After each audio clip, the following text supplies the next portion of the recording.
അവൻ നബിതങ്ങളുടെ ശരീരത്തെ പഠിക്കണം, മുത്തുനബിയുടെ കാഴ്ചപ്പാടുകൾ പഠിക്കണം, ഹബീബന സല്ലല്ലാഹു അലൈഹി വസല്ലമയുടെ സ്വഭാവങ്ങൾ പഠിക്കണം. എല്ലാ കാര്യങ്ങളും പഠിക്കാനുള്ളതാണ്. ഹംസ റളിയല്ലാഹു അൻഹു ഇസ്ലാമിലേക്ക് വരുന്നത് നബിതങ്ങളുടെ ഒറ്റ പെരുമാറ്റം കൊണ്ടാണ്. ഹംസ റളിയല്ലാഹു അൻഹു ഒരു പ്രത്യേക ജീവിതമായിരുന്നു നയിച്ചിരുന്നത്. നമ്മുടെ മദ്രസയിലെ 8ാം ക്ലാസ്സിലെ പാഠപുസ്തകമായ താരീഖിൽ ഹംസ റളിയല്ലാഹു അൻഹുവിന്റെ കഥ പറയുന്നുണ്ട്. ഹംസ റളിയല്ലാഹു അൻഹു രാവിലെ എഴുന്നേൽക്കും, തന്റെ പുറത്ത് അമ്പും വില്ലും തൂക്കിയിട്ട് കാട്ടിലേക്ക് വേട്ടയാടാൻ വേണ്ടി പോകും. അങ്ങനെ മാനുകളെയും മറ്റും വേട്ടയാടി പിടിക്കും, പക്ഷികളെ വേട്ടയാടി പിടിക്കും. അവിടുന്ന് തന്നെ അതിനെ ചുട്ടു തിന്നുങ്ങാണ്ട് പോരും. കാബന്റെ അടുത്ത് വരുമ്പോ കാബന്റെ അടുത്ത് കുറെ ആൾക്കാർ ഇങ്ങനെ ഇരുന്ന് വർത്താനം പറയുണ്ടാവും. ജാഹിലിയ കാലഘട്ടത്തിൽ കാബയുടെ അടുക്കൽ ആളുകൾ ഇങ്ങനെ വട്ടത്തിലിരിക്കൽ പതിവുണ്ടായിരുന്നു. ഓരോരോ ചെറിയ ചെറിയ വട്ടങ്ങളായിട്ട് ഇരിക്കുന്നുണ്ടാവും. അങ്ങനെ ആ വട്ടത്തിൽ ഏതെങ്കിലും ഒരു വട്ടത്തിൽ ഇങ്ങനെ ഇരിക്കും, കുറച്ചു നേരം വർത്താനം പറയും. വർത്താനം പ്രധാനമായിട്ടുള്ളത് വാപ്പാന്റെയും വല്യപ്പാന്റെയും വാപ്പാക്ക് ആന ഉണ്ടായിരുന്നു, വല്യാപ്പാക്ക് തോട്ടുണ്ടായിരുന്നു. അങ്ങനെയാണ് ഒരു വർത്താനം. രണ്ടാമതൊരു വർത്താനം ഒരു കള്ളു പിടിച്ചതിന്റെ വർത്താനാണ് പറയല്, പിന്നൊന്ന് പെണ്ണ് പിടിച്ചതിന്റെ വർത്താനാണ് പറയല്. ഇങ്ങനെയുള്ള വർത്താനങ്ങൾ ഇങ്ങനെ പറഞ്ഞ് കുറച്ചേരം ഇരിക്കും. അങ്ങനെ പെരെ പോയി കിടന്നുറങ്ങും. പിറ്റേ ദിവസം രാവിലെ വീണ്ടും അമ്പും വില്ലെടുത്തിട്ട് വേട്ടയാടാൻ വേണ്ടി പോകും. അതായിരുന്നു ഹംസയുടെ ജീവിതം. ഒരു ദിവസം ഹംസ റളിയല്ലാഹു അൻഹു കാട്ടിൽ പോയി വേട്ടയാടി മടങ്ങി വരുമ്പോ കഅബയുടെ അടുത്തെത്തിയപ്പോ അബ്ദുല്ലാഹ് ഇബ്നു ജദ്ആൻ എന്ന പേരായ ഒരാളുടെ ഒരു അടിമ സ്ത്രീ ഹംസയുടെ അടുക്കൽ വന്നിട്ട് പറഞ്ഞു, ഹംസേ, ഇജിങ്ങനെ തൊള്ളിയും പൊളിച്ച് നടന്നോർന്നു. എന്തേന്ന് ചോദിച്ചു. അന്റെ കാരണവല മകൻ, അന്റെ അനുജന്റെ മകൻ അബ്ദുല്ലാന്റെ മകനെ മുഹമ്മദിനെ അബൂജഹൽ എന്നൊരു വർത്താനം പറഞ്ഞിട്ട് എന്ന് പറഞ്ഞു. അപ്പോൾ ഹംസ ചോദിച്ചു, ഇങ്ങോട്ട് പറഞ്ഞെങ്കിൽ അങ്ങോട്ടും പറഞ്ഞില്ലേ എന്ന് ചോദിച്ചു. അപ്പോൾ ആ സ്ത്രീ പറഞ്ഞു, അങ്ങോട്ടൊന്നും പറഞ്ഞിട്ടില്ല. അങ്ങോട്ടൊന്നും പറഞ്ഞില്ലേ ചോദിച്ചു. ഇല്ല. അവിടുന്ന് എങ്ങനെയാണ് ചെന്നപ്പോ അബൂജഹൽ അപ്പുറത്ത് ഇങ്ങനെ ഇരിക്കുന്നുണ്ട്, വട്ടത്തില് കുറെ ആൾക്കാരുണ്ട്. വില്ല് കഴുത്തിൽ നിന്നിങ്ങനെ എടുത്തിട്ട് അബൂജഹലിന്റെ തലക്ക് ഒരൊറ്റ അടിയാണ് കൊടുത്തിട്ട് പറഞ്ഞു, ഞാൻ നേരത്തെ പറഞ്ഞ വർത്താനം ഒന്നും കൂടി പറഞ്ഞാറ്. അപ്പൊ അബൂജഹലിന്റെ കൂടെയുള്ള ആൾക്കാരൊക്കെ തല്ലാൻ വേണ്ടി നീച്ചപ്പോ പറഞ്ഞു, നീച്ചണ്ട അവിടെ ഇരുന്നോളി, ഓന്റെ അഞ്ചന്റെ മകനെ ഞാൻ നേരത്തെ ചീത്ത അറിഞ്ഞിരുന്നു, അതിനുള്ളത് കിട്ടിയതാണ്, ആരും ഇളകണ്ടെന്ന് പറഞ്ഞു അബൂജഹൽ. അങ്ങനെ അവിടെ തന്നെ ഇരുത്തി. പോകുമ്പോ അങ്ങനെ ഹംസ റളിയല്ലാഹു അൻഹു ഇങ്ങനെ ആലോചിച്ചു, അല്ലെങ്കിലും മുഹമ്മദിന് എന്താ കുഴപ്പം, അല്ലെങ്കിൽ ഇപ്പൊ മുഹമ്മദിന് എന്താ കുഴപ്പം? സല്ലല്ലാഹു അലൈഹി വസല്ലം വേണ്ടാത്തൊന്നും അവൻ പറയണില്ല, വേണ്ടാത്തൊന്നും ചെയ്യണില്ല. ആ പോണ പോക്ക് ഇങ്ങോട്ട് മടങ്ങി വന്നുകൊണ്ട് മുസ്തഫ നബി സല്ലല്ലാഹു അലൈഹി വസല്ലം തങ്ങളുടെ അടുത്ത് വന്നിട്ട് അഷ്ഹദു അല്ലാ ഇലാഹ ഇല്ലല്ലാഹ് വ അഷ്ഹദു അന്ന മുഹമ്മദ് റസൂലുള്ളാഹി എന്ന ഷഹാദത്ത് ദീനിലേക്ക് വരാൻ. സയ്യിദു ശുഹദാ ആണ് ഹംസ. സയ്യിദു ശുഹദാ, ശുഹദാക്കളുടെ നേതാവാണ് ഹംസ റളിയല്ലാഹു അൻഹു.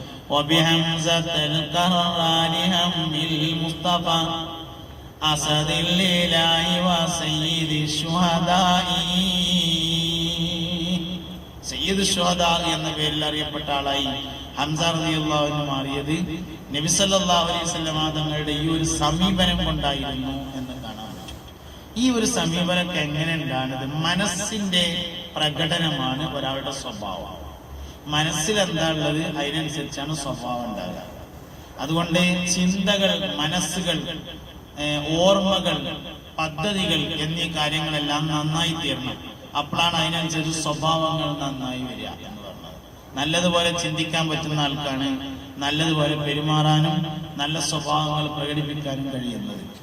മുസ്തഫ നബി സല്ലല്ലാഹു അലൈഹി വസല്ലമയിൽ നിന്ന് ഇതേ സ്വഭാവം സഹാബത്തിന് കിട്ടി റളിയല്ലാഹു അൻഹു. അതുകൊണ്ട് അവർ അതേ സ്വഭാവം പ്രകടിപ്പിച്ചു. ഒരിക്കലും സിദ്ദീഖ് റളിയല്ലാഹു അൻഹു ഉമർ ഖത്താബ് റളിയല്ലാഹു അൻഹു തമ്മിൽ ചെറിയൊരു പിണക്കുണ്ടായ കഥ നമ്മൾ ചെറുപ്പത്തിൽ കേട്ടിട്ടുണ്ട്. എന്നും സിദ്ദീഖ് റളിയല്ലാഹു അൻഹു ഉമർ ഖത്താബ് റളിയല്ലാഹു അൻഹു കാണുമ്പോ സിദ്ദീഖുൽ അക്ബർ റളിയല്ലാഹു അൻഹു ഉമർ ഖത്താബിനോട് അസ്സലാമു അലൈക്കും എന്ന് സലാം പറയും. ഒരു ദിവസം കണ്ടപ്പോ സലാം പറഞ്ഞില്ല. അന്ന് ഉമർ റളിയല്ലാഹു അൻഹു നബി തങ്ങളുടെ അടുത്ത് എന്നിട്ട് പറഞ്ഞു, നബിയെ, എന്നോട് അബൂബക്കർ എന്നും കാണുമ്പോൾ സലാം പറയലുണ്ട്, ഇന്ന് സലാം പറഞ്ഞിട്ടില്ല. അബൂബക്കർ എന്നോട് കാര്യമായിട്ട് എന്തോ ഒരു തെറ്റുണ്ട്, ഒരു പണക്കുണ്ട്, അതൊന്ന് പറഞ്ഞു നേരാക്കി തരണം എന്ന് പറഞ്ഞു. അങ്ങനെ നബി തങ്ങൾ രണ്ടാളെയും വിളിച്ചു. സിദ്ദീഖ് റളിയല്ലാഹു അൻഹുവിനോട് ചോദിച്ചു, എന്തേ നിങ്ങള് എന്നും സലാം പറയലുണ്ട്, ഇന്നെന്തേ പരാജയം എന്ന് ചോദിച്ചപ്പോ പറഞ്ഞു, നബിയെ, സലാം പറയുന്ന ആൾക്ക് കൂടുതൽ കൂലിയും സലാം മടക്കുന്ന ആൾക്ക് കുറച്ച് കൂലിയല്ലേ, എന്നും എനിക്കെന്നെ തോനെ കൂലി വേണ്ട, ഒരു ദിവസം ഉമറിന് കിട്ടിക്കോട്ടെ എന്ന് എഴുതിയിട്ട് അങ്ങോട്ട് പറയാൻ വേണ്ടിയിട്ട് ഞാൻ പറയാതിരുന്നതാണ് പറഞ്ഞു. അതാണ് അവരുടെ സ്വഭാവം എന്ന് പറഞ്ഞത്. നമ്മള് അങ്ങനത്തെ ഒരു കാര്യം ഉണ്ടെങ്കിൽ അത് എന്തായാലും എനിക്ക് തന്നെ ആദ്യം കിട്ടണം എന്ന് തീരുമാനിക്കും. പോലെ ഇങ്ങനത്തെ ഒരു വിഷയമാണെങ്കിൽ പോലും മറ്റുള്ളവർക്ക് കൊടുക്കാൻ തയ്യാറായി എന്നുള്ളതാണ് അവരുടെ മനസ്സിന്റെ വിശാലത. അത് പുണ്യനബി സല്ലല്ലാഹു അലൈഹി വസല്ലമയിൽ നിന്ന് അവർ ആർജിച്ചെടുത്ത ഒരു മനസ്സായിരുന്നു എന്ന് കാണാം. അതുകൊണ്ട് മുസ്തഫായ നബി തങ്ങളെ കുറിച്ച് പഠിക്കണം, അവിടത്തെ കുറിച്ച് പറയണം, അവിടത്തെ കുറിച്ച് ചിന്തിക്കണം. അത് ഈമാന്റെ വളരെ പ്രധാനപ്പെട്ട അസ്ലാണ്, അടിസ്ഥാനമാണ്. അത് പോയ ആൾക്കാണ് ഈമാൻ പോണത്. അതുകൊണ്ട് നബിതങ്ങളോടുള്ള അടങ്ങാത്ത താല്പര്യം ആർക്കെല്ലാം ഉണ്ടോ അവർ ഈമാന്റെ കമാലിയത്തിലേക്കും നബിതങ്ങളോട് സല്ലല്ലാഹു അലൈഹി വസല്ലമയോട് താല്പര്യം കുറഞ്ഞു വരുമ്പോൾ അത് ഈമാന്റെ നുക്സാനിയത്തിലേക്കും പോകുന്നു എന്ന് നമ്മൾ മനസ്സിലാക്കുക. അതുകൊണ്ട് നമ്മൾ നമ്മുടെ പഠനങ്ങളിലെ ഏറ്റവും വലിയ പഠന വിഷയം മുഹമ്മദ് നബിയെ ആക്കി മാറ്റണം. വായനകളിലെ ഏറ്റവും വലിയ വായന അതാക്കി മാറ്റണം. നമ്മളെപ്പോ പ്രസംഗം കേൾക്കുകയാണെങ്കിലും നബി സല്ലല്ലാഹു അലൈഹി വസല്ലം തങ്ങളെ കുറിച്ച് പറയുന്ന പ്രസംഗങ്ങൾ കേൾക്കണം. അത് നമ്മുടെ ഈമാനെ ശക്തിപ്പെടുത്തണം. അതന്നെ നമ്മളെ കുട്ടികൾക്കും പഠിപ്പിക്കണം. ഏതൊരു കാര്യം നമ്മൾ ചെയ്യുകയാണെങ്കിലും നബിതങ്ങളോട് ബന്ധപ്പെടുത്തി ചെയ്യുക, അപ്പൊ അത് വിജയിക്കും. അപ്പൊ നമ്മള് പരിശുദ്ധമായ കഅബ മലക്കുകളാണ് ആദ്യമായിട്ട് ഉണ്ടാക്കിയത്. ആദ്യമായി ജിബ്രീൽ അലൈഹി ഇസ്ലാമിന്റെ മേൽനോട്ടത്തിൽ മലക്കുകൾ ഉണ്ടാക്കി. പിന്നീട് ബഹുമാനപ്പെട്ട ആദം നബി അലൈഹി ഇസ്ലാമിന്റെ കാലഘട്ടത്തിൽ അത് പുതുക്കി പണി. ആദം നബി അലൈഹി ഇസ്ലാമിന്റെ കാലഘട്ടത്തിൽ ആദം നബിയും മലക്കുകളും എല്ലാവരും ചേർന്നുകൊണ്ടുണ്ടാക്കിയ കഅബയെ നൂഹ് നബി അലൈഹി ഇസ്ലാമിന്റെ കാലഘട്ടത്തിൽ അല്ലാഹു തആല പൊളിച്ചു. വലിയൊരു വെള്ളപ്പൊക്കം ഉണ്ടായി. ആ വെള്ളപ്പൊക്കത്തിൽ കഅബ തകർന്നു. അല്ലാഹു തആല പൊളിച്ചു തന്നെയാണ്. പൊളിക്കണ്ടെന്ന് തീരുമാനം ഉണ്ടായിരുന്നെങ്കിൽ അവിടെ മാത്രം വെള്ളം കയറാതിരുന്നാൽ മതിയല്ലോ. നമ്മുടെ നാട്ടിൽ കഴിഞ്ഞ വെള്ളപ്പൊക്കം ഉണ്ടായപ്പോ വെള്ളം കയറാത്ത ചില സ്ഥലങ്ങളുണ്ടല്ലോ, അതേമാതിരി അവിടെ വെള്ളം കയറാതിരുന്നാൽ പോരെ, അപ്പോൾ അത് പൊളിഞ്ഞോട്ടെ എന്നുള്ള തന്നെ തീരുമാനം. പിന്നീട് അത് സയ്യിദുനാ ഇബ്രാഹിം നബി അലൈഹി ഇസ്ലാമും മകനായ ഇസ്മായിൽ അലൈഹി ഇസ്ലാമും കൂടി പുതുക്കി പണിതു. ആ കഅബയെ തകർക്കാൻ വേണ്ടി അബ്രഹത്ത് രാജാവും അനുയായികളും വന്നു. അവരെ അല്ലാഹു സുബ്ഹാനഹു വ തആല അബാബീൽ പക്ഷികളെ ഉപയോഗിച്ച് തകർത്ത് കളഞ്ഞു. മിനയുടെ ഭാഗത്ത് വെച്ചായിരുന്നു ആ സംഭവം ഉണ്ടായത്. അബാബീൽ എന്ന് പറഞ്ഞാൽ ചെറിയ ഇനം പക്ഷി എന്നാണ് അതിന്റെ അർത്ഥം. നാളെ ഒരാൾ ചോദിച്ചു, ഈ അബാബീൽ പക്ഷികൾ ഇപ്പൊ എവിടെ ഉള്ളതെന്ന് ചോദിച്ചു. അബാബീൽ പക്ഷി എന്തൊരു പക്ഷിയല്ല. അബാബീൽ പക്ഷി എന്ന് പറഞ്ഞാല് ചെറിയ ഇനം പക്ഷികൾക്ക് പറയുന്ന ഏത് ചെറിയ പക്ഷിയുടെയും പേരാണ് അത്. അല്ല, ഞാൻ ഈ പറഞ്ഞത് മനസ്സിലാവുണ്ടോ? ഏത് ചെറിയ പക്ഷികൾക്ക് എന്തെന്നെ പേര്? അബാബീൽ എന്നാണ്. അല്ലാതെ അതൊരു ഇനം പക്ഷിയല്ല. പോത്താങ്കീരി എന്നൊരു സാധനമല്ല ഏത് അബാബീൽ എന്ന് പറഞ്ഞത്. ചെറിയ പക്ഷികൾക്ക് മൊത്തത്തിൽ പറയുന്ന പേരാണ്. എല്ലാ ചെറിയ പക്ഷിയും അബാബീൽ തന്നെയാണ്. അതുകൊണ്ട് അബാബീൽ പക്ഷികളെ ഉപയോഗിച്ചുകൊണ്ട് അള്ളാഹു നശിപ്പിച്ചു കളഞ്ഞു. ആദം നബി അലൈഹി ഇസ്ലാം ഉണ്ടാക്കിയ കഅബയെ നൂഹ് നബിയുടെ കാലത്ത് വെള്ളപ്പൊക്കം ഉണ്ടാക്കിങ്ങാണ്ട് അള്ളാഹ് പൊളിച്ചു. ഇബ്രാഹിം നബി അലൈഹി ഇസ്ലാം ഉണ്ടാക്കിയ കഅബയെ പൊളിക്കാൻ വേണ്ടി വന്ന അബ്രഹത്ത് രാജാവിനെയും അനുയായികളെയും പൊളിച്ചു. അപ്പോൾ രണ്ട് കഅബയും തമ്മിലുള്ള വ്യത്യാസം എന്താണ്? ആദം നബി ഉണ്ടാക്കിയ കഅബ അള്ളാഹ് പൊളിച്ചു നൂഹ് നബിന്റെ കാലത്ത് വെള്ളപ്പൊക്കം. ഇബ്രാഹിം നബി ഉണ്ടാക്കിയ കഅബ പൊളിക്കാൻ അയച്ചില്ല. രണ്ട് കഅബയും തമ്മിൽ എന്താ വ്യത്യാസം? ഒരു വ്യത്യാസം. ഇബ്രാഹിം നബി അലൈഹി ഇസ്ലാം കഅബ ഉണ്ടാക്കിയതിന് ശേഷം ഒരു വർത്തമാനം പറഞ്ഞു. പഠിച്ചവനെ ഇത് സ്വീകരിക്കണമെന്നൊക്കെ പറഞ്ഞിട്ട് പറഞ്ഞു, റബ്ബനാ വബഅസ് ഫീഹിം റസൂല, എന്റെ ഈ ഇസ്മായിലിന്റെ സന്താന പരമ്പരയിൽ നിന്ന് നീ ഒരു റസൂലിനെ പറഞ്ഞയക്കണം, അതിനാണ് ഞാൻ ഈ കഅബ ഉണ്ടാക്കുന്നത് എന്ന് പറഞ്ഞു. ഇബ്രാഹിം നബി അലൈഹി ഇസ്ലാമിന് രണ്ട് മക്കളാണ്. ഒന്ന് ഇസ്മായിൽ അലൈഹി ഇസ്ലാം, മറ്റൊന്ന് ഇസ്ഹാഖ് നബി അലൈഹി ഇസ്ലാം. ഇസ്ഹാഖ് നബി അലൈഹി ഇസ്ലാമിന്റെ മകനാണ് യാക്കൂബ് നബി അലൈഹി ഇസ്ലാം. യാക്കൂബ് നബി അലൈഹി ഇസ്ലാമിന്റെ സന്താന പരമ്പരയാണ് ബനു ഇസ്രായീൽ എന്ന് പറയുന്നത്. ഇബ്രാഹിം നബി അലൈഹി ഇസ്ലാമിന്റെ മകനായ ഇസ്ഹാഖ് നബി അലൈഹി ഇസ്ലാമിന്റെ സന്താന പരമ്പരയിലാണ് ലോകത്ത് അമ്പിയാക്കൾ മുഴുവനും വന്നത്. അതിന്റെ മുന്നേ 6 നബിമാരാണ് വന്നത്. പിന്നെ ഇബ്രാഹിം നബി കഴിഞ്ഞിട്ട് ഇസ്ഹാഖ് നബിയുടെ സന്താന പരമ്പരയിലാണ് എല്ലാ നബിമാരും ഉള്ളത്. ഇസ്മായിൽ നബി അലൈഹി ഇസ്ലാമിന്റെ സന്താന പരമ്പരയിൽ ആകെ ഒരു നബി മാത്രമാണ് ഉള്ളത്, മുഹമ്മദ് നബി സല്ലല്ലാഹു അലൈഹി വസല്ലം. ഈ ഇസ്മായിലിന്റെ സന്താന പരമ്പരയിൽ ഒരു നബി വരാനാണ് ഞാൻ ഈ കഅബ ഉണ്ടാക്കുന്നതെന്ന് പറഞ്ഞാൽ അതിന്റെ അർത്ഥം മുഹമ്മദ് നബിക്ക് വരാനാകുന്നു കഅബ എന്നർത്ഥം. എന്തിനാണ് കുടിയിരിക്കലിന് മങ്കൂസ് മൊഴി തോന്നുന്നത്? ഒരു യാസീൻ ഓതിയാ പോരെ എന്ന് ചോദിച്ചു ഒരാള്. യാസീൻ വേറെ ഓതണം, മങ്കൂസ്മാര് തോന്നുന്നത് തന്നെ ഒരു വിഷയത്തിന്റെ മുമ്പിലേക്ക് മുഹമ്മദ് നബിനെ വെച്ചാൽ സല്ലല്ലാഹു അലൈഹി വസല്ലം അതാണ് വിജയിക്കും എന്നുള്ളത് തന്നെയാണ് കാരണം. എന്തൊരു വിഷയത്തിന്റെ മുന്നിലേക്കും മുഹമ്മദ് നബിനെ വെച്ചാൽ വിജയിക്കും. ഉമർ ഇബ്നുൽ ഖത്താബ് റളിയല്ലാഹു അൻഹു പറഞ്ഞൊരു വർത്താനുണ്ട്, ഞാൻ ഇസ്ലാമിലേക്ക് വന്നതിന് ശേഷം മുഹമ്മദ് നബിയുടെ ഉമ്മത്ത് വർദ്ധിക്കണമെന്ന് മനസ്സിൽ കരുതിയിട്ടല്ലാതെ എന്റെ ഭാര്യയുമായി ഇണചേർന്നിട്ടില്ല എന്ന്. ഉമർ റളിയല്ലാഹുവിന്റെ മകനാണ് അബ്ദുല്ലാഹി ഇബ്നു ഉമർ റളിയല്ലാഹു അൻഹു എന്ന് പറഞ്ഞാല് മഹാനവറുകൾ മുത്തബിഉസ് സുന്ന എന്ന പേരിൽ അറിയപ്പെട്ടു.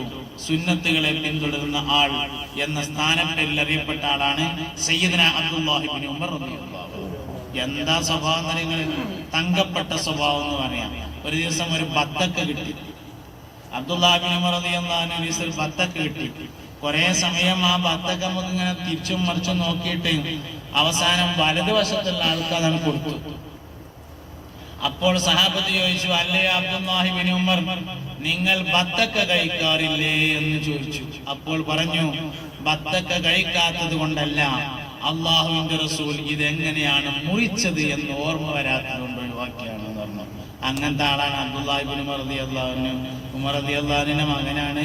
ഞാൻ ഇസ്ലാമിലേക്ക് വന്നതിന് ശേഷം മുഹമ്മദ് നബി സല്ലല്ലാഹു അലൈഹി വസല്ലമയുടെ ഉമ്മത്ത് വർദ്ധിക്കണം എന്ന് നിയ്യത്ത് ചെയ്യാതെ എന്റെ ഭാര്യയോട് ഇണ ചേർന്നിട്ടില്ല എന്ന് പറഞ്ഞ ആളാണ് സയ്യിദുനാ അമീറുൽ മുഅ്മിനീൻ ഉമർ ഇബ്നുൽ ഖത്താബ് റളിയല്ലാഹു അൻഹു. നമ്മൾ എന്തൊരു കാര്യം നബിതങ്ങളായിട്ട് ബന്ധമുണ്ടോ ആ കാര്യം വിജയിക്കും. 10 കൊല്ലം മുസ്തഫ നബി സല്ലല്ലാഹു അലൈഹി വസല്ലം തങ്ങളോടൊപ്പം അനസ് റളിയല്ലാഹു അൻഹു കഴിച്ചു. അനസ് റളിയല്ലാഹു അൻഹുവിന്റെ ഉമ്മയാണ് ഉമ്മു സുലൈം റളിയല്ലാഹു അൻഹ എന്ന് പറയുന്നത്. 2 ഉമ്മു സുലൈം ഉണ്ട്. ഒന്ന് സെയ്ദ് റളിയല്ലാഹു അൻഹു കല്യാണം കഴിച്ചിരുന്നത് ഉമ്മു സുലൈമിനെയാണ്, വേറൊന്ന് മാലിക് എന്നവർ കല്യാണം കഴിച്ചിരുന്ന ഉമ്മു സുലൈം. അതാണ് അനസ് റളിയല്ലാഹു അൻഹുവിന്റെ ഉമ്മ. അനസ് റളിയല്ലാഹു അൻഹുവിന്റെ വാപ്പ ചെറുപ്പത്തിൽ മരിച്ചു. അതിന് ശേഷം അനസ് റളിയല്ലാഹു അൻഹു ഉമ്മു സുലൈമിനെ രണ്ടാമത് കല്യാണം കഴിച്ചതാണ് അബൂ തൽഹ റളിയല്ലാഹു അൻഹു. അബൂ തൽഹ റളിയല്ലാഹു അൻഹു കല്യാണം കഴിച്ചിട്ട് നിർത്താനായിട്ടുണ്ടെന്ന് മനസ്സിലാവുന്നുണ്ട്. കല്യാണം കഴിച്ചിട്ട് അബൂ തൽഹന്റെ കൂടെ അങ്ങനെ പോണ സമയത്ത് ഒരു ചെറിയ പ്രശ്നം ഉണ്ടായി. ഈ കുട്ടി അനസിനെ പുതിയ കല്യാണം കഴിച്ച് പോണ വീട്ടിൽ കൊണ്ടുപോകണോ അതോ തറവാട്ടിൽ തന്നെ നിർത്തണോ എന്ന ചെറിയൊരു തർക്കം ഉണ്ടായി. അവസാനം പിന്നെ തറവാട്ടിൽ തന്നെ നിർത്തിയാൽ എല്ലാവർക്കും വന്ന് കാണാം, കൊണ്ടുപോകാനും നോക്കാനൊക്കെ അബൂ തൽഹ തയ്യാറാണ്. മൂപ്പർക്ക് അതാണ് താല്പര്യം. എന്തായാലും തർക്കത്തിന്റെ അവസാനത്തിലാക്കിയ തീരുമാനം നബിന്റെ അടുത്ത് കൊണ്ടാക്കാം എന്നായിരുന്നു. അങ്ങനെ അനസ് റളിയല്ലാഹു അൻഹു മുസ്തഫ നബി സല്ലല്ലാഹു അലൈഹി വസല്ലം തങ്ങളുടെ അടുക്കിലേക്ക് വന്നു. അബൂ തൽഹയാണ് കൊണ്ടുവന്നത്. എളാപ്പ എന്ന് പറഞ്ഞാല് ഉമ്മാനെ രണ്ടാമത് കല്യാണം കഴിച്ച എളാപ്പയാണ് അബൂ തൽഹ. അബൂ തൽഹ അനസ് റളിയല്ലാഹു അൻഹുവിനെ കൊണ്ടുവന്നു. നബിന്റെ അടുത്ത് ആക്കി കൊടുത്തിട്ട് പറഞ്ഞു, അല്ലാഹുവിന്റെ റസൂലേ, ഈ അനസ് മോന് ഇവിടെ നിന്നോട്ടെ, ഓന് വേണ്ടി നിങ്ങളൊന്ന് ദ്വാരക്കണം എന്ന് പറഞ്ഞു. അപ്പൊ ഇങ്ങനെ തലമ്മ കൈവച്ചിട്ട് ഇങ്ങനെ ദ്വാരുന്നു, അല്ലാഹുമ്മ ബാരിക് ലഹു ഫീ മാലിഹി വ ഔലാദിഹി എന്ന് ദുആ ചെയ്തു. അനസ് മോനെ മക്കളിലും മുതലിലും നീ ബർക്കത്ത് ചെയ്യണേ എന്ന് വരുന്നു. 106 മക്കൾ അനസ് റളിയല്ലാഹു അൻഹു ഉണ്ടാവുകയും 106 ഹാഫിളീങ്ങളാവുകയും ചെയ്തു എന്നതാണ് കാര്യം. കൊല്ലത്തിൽ 2 പ്രാവശ്യം കായ്ച്ചു നിൽക്കുന്ന തോട്ടം അനസ് ബിൻ മാലിക് റളിയല്ലാഹു അൻഹു മാത്രമാണ് ഉണ്ടായിരുന്നത്. നബി തങ്ങളുടെ ദുആയാണ്. 100 ചില്ലാനം വയസ്സ് അനസ് റളിയല്ലാഹു അൻഹു ജീവിച്ചു. മരിക്കുന്ന സമയത്ത് തലയത്ത് ഒരൊറ്റ മുടി നരച്ചിട്ടില്ല. നബി തങ്ങൾ തലമ കയ്യച്ചതിന്റെ കാരണം. അനസ് റളിയല്ലാഹു അൻഹുവിന്റെ കവിളിൽ ഇങ്ങനെ തൊട്ടുകാണ്ട് ഇങ്ങനെ മണത്തു നോക്കിയാല് ചുവന്ന റോസാപ്പൂവിന്റെ വാസന ഉണ്ടായിരുന്നു. ചെറുപ്പത്തിൽ നബി തങ്ങൾ ഉമ്മ വെച്ചതായിരുന്നു കാരണം. അതുകൊണ്ട് മുഹമ്മദ് നബി സല്ലല്ലാഹു അലൈഹി വസല്ലമയോടുള്ള ബന്ധാണ് മുഅ്മിനിന്റെ വിജയം. അത് നമ്മൾ നമ്മുടെ ഉമ്മത്തിന് കൊടുക്കാൻ തയ്യാറാവണം. എല്ലാവർക്കും അത് പറഞ്ഞു കൊടുക്കണം. ആ സന്ദേശത്തിലേക്ക് എല്ലാവരെയും കൊണ്ടുവരണം. ഇത് ഈമാനാണ്, ഇത് അസ്ലാണ്. അസ്ലിന്റെ മേൽ കളിക്കണം. അത് നമ്മുടെ പാരത്രിക വിജയത്തിന്റെ നിദാനമാണെന്ന് ഓർക്കണം. അല്ലാഹു റബ്ബുൽ ഇസ്സത്ത് നമ്മുടെ ഈ സംഗമം അവൻ ഇഷ്ടപ്പെടുന്ന സാലിഹായ അമലായി കബൂൽ ചെയ്യട്ടെ.